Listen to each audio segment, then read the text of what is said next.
Yesterday I was chatting on the phone with Jeff Goins. He's the #1 most popular blogger in the world, and he told me that growing up in both middle school and high school, he was not only bullied, but he was beat up, spat on for being a redhead and a little bit overweight.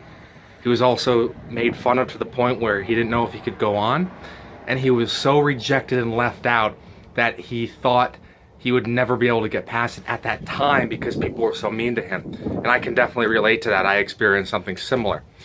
Today I'm very upset, I'm angry, I'm frustrated, I'm really trying to process what happened 4 years ago, which to this day I cannot believe. It's unfathomable, it's unthinkable, it's disgraceful, and it's one of the most horrible things in the history of our planet, of our universe, of all of the multiverses out there for all of infinity. My mom's students were murdered at Sandy Hook Elementary School, the old elementary school I went to growing up, and I'm furious. I am furious that Congress doesn't act. They're ignoring my repeated letters, phone calls, and emails. They're ignoring the interns I've hired to help reach out to them. They're ignoring all the assistants I've hired to help approach them. They're not responding to my queries. So I'm gonna go around Congress by going to schools directly. And let me tell you, I suck at a lot of things. I suck at almost everything at life.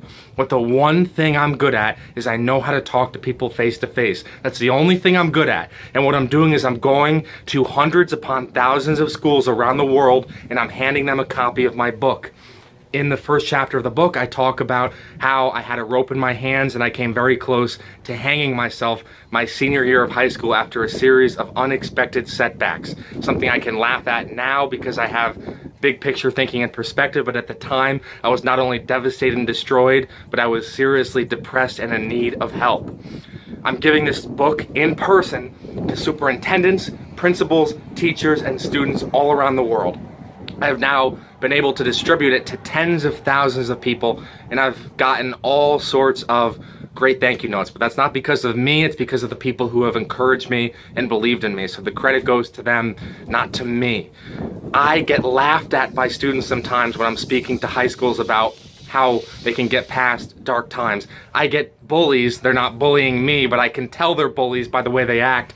They look at me like I am the weirdest kid they've ever met. I get students who don't want to talk to me because what I talk about is a taboo subject. It's not something people like to hear. It's not something people like to even discuss. Anti-bullying and suicide prevention. And here's my thing.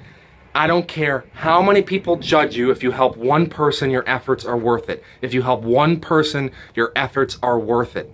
So if you are moving forward with your specific purpose that will help solve other people's needs, it's worth it.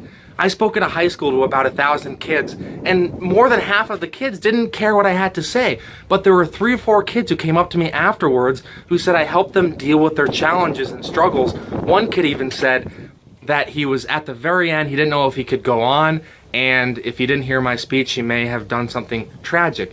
That meant a lot because sometimes I feel like what I do is meaningless because so many people don't believe in this and so many people ignore it, including Congress and politicians who I'm trying to contact, that I get very frustrated, especially on days like today when it's the anniversary of a tragic event.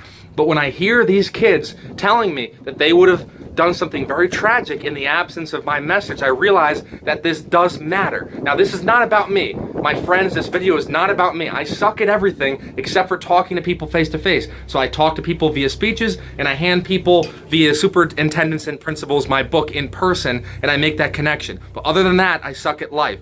So if I can do it, you can do it. If I could do any of this, then you could do 10 times better. If I'm able to speak, then you can change the world. Congress isn't going to do anything, and I've had to accept that now.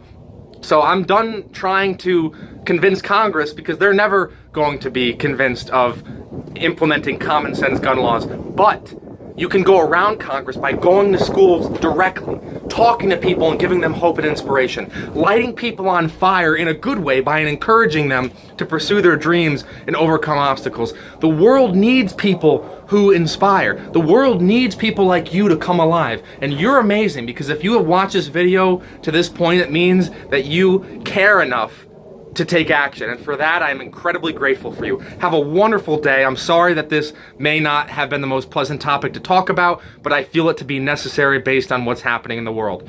I'll talk to you soon, and reach for your mountaintop, which is your own version of success, not what other people think you should think, act, or do. Have a great day.